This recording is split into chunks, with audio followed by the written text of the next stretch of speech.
Good morning, this is Sonia from An Enthusiastic Reader.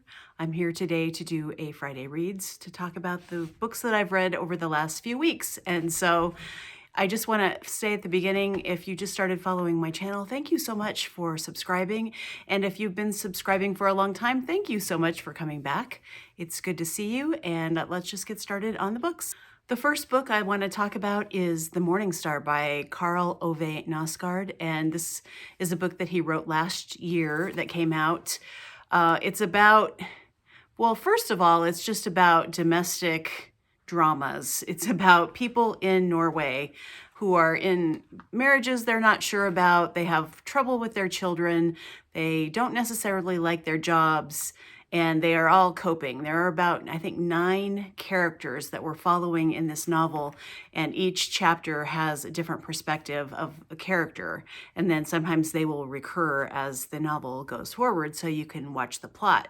So there's an overarching plot about a heavy metal band that is missing at the beginning. So that story gets interwoven along with the characters. And the main thing that kind of is the cohesive point of all of these stories is that there is an emergence of a mysterious star, and it is starting to portend, bad things for the future, and is ostensibly the star that's in the Bible that Satan creates, I think. So I'm not clear on the theology of that or the historical nature of that in biblical terms, but that's the premise. And so every single character notices suddenly the emergence of this star. They're all at kind of tipping points in their lives one way or the other. And so it's a mix of a lot of different things, and I couldn't put it down. I was so invested in figuring out the lives of these characters. We get to the very last part of the book, and none of the stories get resolved in any way. So, and then I looked it up and found out this is going to be a series, which I did not know when I started. So I was left feeling pretty frustrated at the end because of the lack of resolution in any of the plot. But I really like the writing, and so this makes me want to go back and read some of his autofiction, the 6 volumes of My Struggle. And so I'm going to read the first volume at some point soon, because I really liked, he minutely talks about people and what they do and what they think. It's a deep dive into minimalism. So if that isn't your thing and you don't want to know every excruciating thought every character has and every prolonged conversation that they have with their loved ones that they're secretly frustrated with, you probably won't like this book. I really liked what I read, and I would like more of it, but I also really would like a resolution. So it's kind of the perfect pandemic novel, I guess. The Morning Star is, because, we're all living through some pretty extraordinary things right now with no idea of how it's all going to be resolved or if it is. So it's very simpatico with what's happening right now. The next book I'd like to talk about is The Friend by Sigrid Nunez.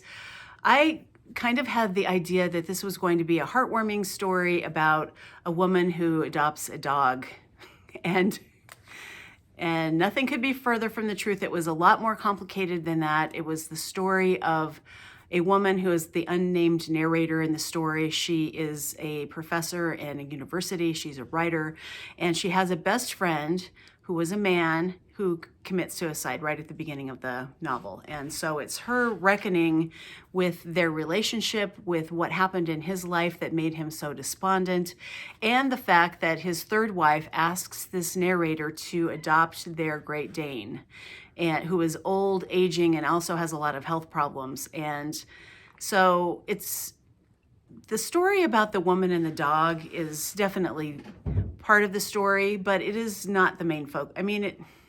It's not the main focus, like that. It's not a heartwarming animal pet story. It's much more about grief and what it takes in life to keep us going on, and why some people can't deal with what's going on in their lives and cannot go on. And so it's very sad in some aspects. It's very sad in some aspects, and it's also funny. And it also is kind of an indictment of the upper echelon writing life. The quest for winning big literary prizes and getting big publishing contracts, and the jealousies amongst writers between themselves. Younger people today won't listen to anything that goes outside of their belief system, and people are unwilling to talk to each other and debate ideas. And I think there is an element of truth to that. Right now, everybody's kind of entrenched in their own thinking because we are trying to survive. So I understand the inclination to do that, but the narrator does make some good points. And I also would like to read more of Sigrid Nunez's books because I really liked the way that she thought and the way she presented the characters to us in interesting ways. I also read The Lost Daughter by Elene Ferrante. This is the story of a woman who is now single. She is divorced with adult daughters, and she goes on holiday to spend 6 weeks away from her home and go to a beach area and do some writing and do some reading and do a lot of sunbathing. She finds a beach that she likes, and she starts watching the interactions of certain people that keep coming to the beach on the same days that she comes to the beach. And she kind of latches on to this woman who is a young mother. And so she's got a young child who has a doll. And the weird interactions, or not the weird, but she just focuses in on how the mother speaks to the daughter, how they bring the baby doll into their interactions as well, and then this larger outside noisy family that encroaches upon the daughter and mother, and the narrator is just watching all of this and then also thinking back on her own relationship with her daughters and her ex-husband, and her own ambivalence about being a mother and also a writer, and how she ruminates on a time when she actually left the family and left her daughter so that she could go and develop her career, and the guilt that she feels and also the vindication she feels for having taken that step, and what it did to her relationship with her daughters and if it affected them. So there are so many dynamics, and it's a very short novel, but there are so many things going on between the characters because she interacts with this family on the beach finally, and she kind of enmeshes herself into their lives in a way. And there are some hints that maybe the family has some mob connections, Italian mob. It all takes place in Napoli, I believe. And so she crosses the family at one point, and there's some real fear about repercussions that might happen to her because she crosses the family. Anyway, lots of dynamics, mentors, mentees, teachers, professors, mothers, daughters, husbands, and so there was so much packed into it. I'm so glad I read it. I thought it was a very good book. Another novel that I finished yesterday is Vera by Elizabeth von Arnim. I was reading this with Britta Bowler, and we had a really good discussion about the dynamics of this narrative, which it starts out, the premise is that there's a girl named Lucy whose father has died on the very first page. So she is just in shock because she didn't expect him to die. And suddenly he's dead, and she's out in the yard looking out. So she's out looking and ruminating, and this man kind of stumbles by, and he's in his own state of agitation, and they inadvertently meet, and then he starts insinuating himself into her life, being her comforter, because his wife has just died 2 weeks before.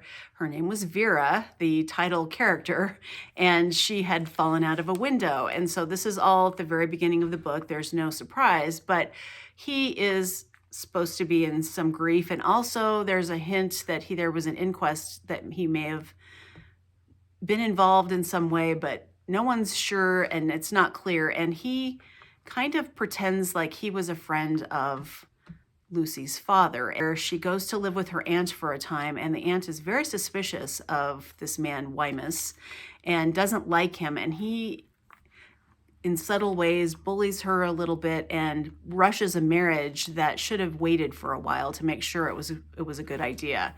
And then once that marriage happens, the novel takes a completely different turn and gets a lot darker and a lot more claustrophobic.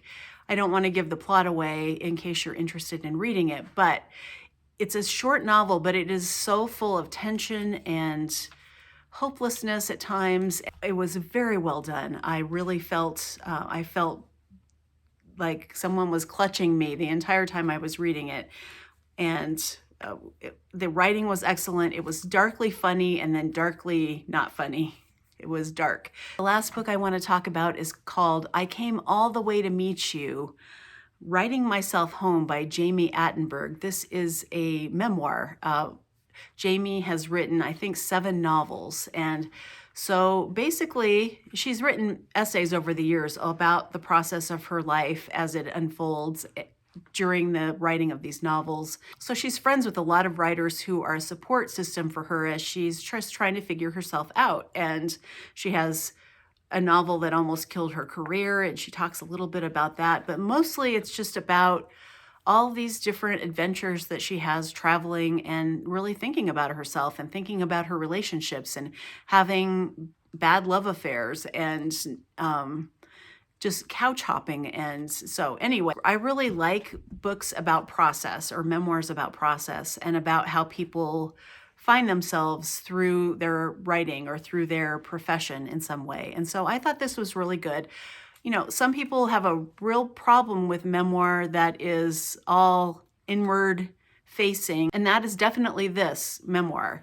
This is all about Jami Attenberg. It's solely focused on herself, and I didn't mind that at all. I do know that some people do not like that, so keep that in mind if you're interested. But I really like her as a person as she comes out as she writes about herself and her personality emerges on the page. What am I reading now? I'm reading Crying at H Mart by Michelle Zauner.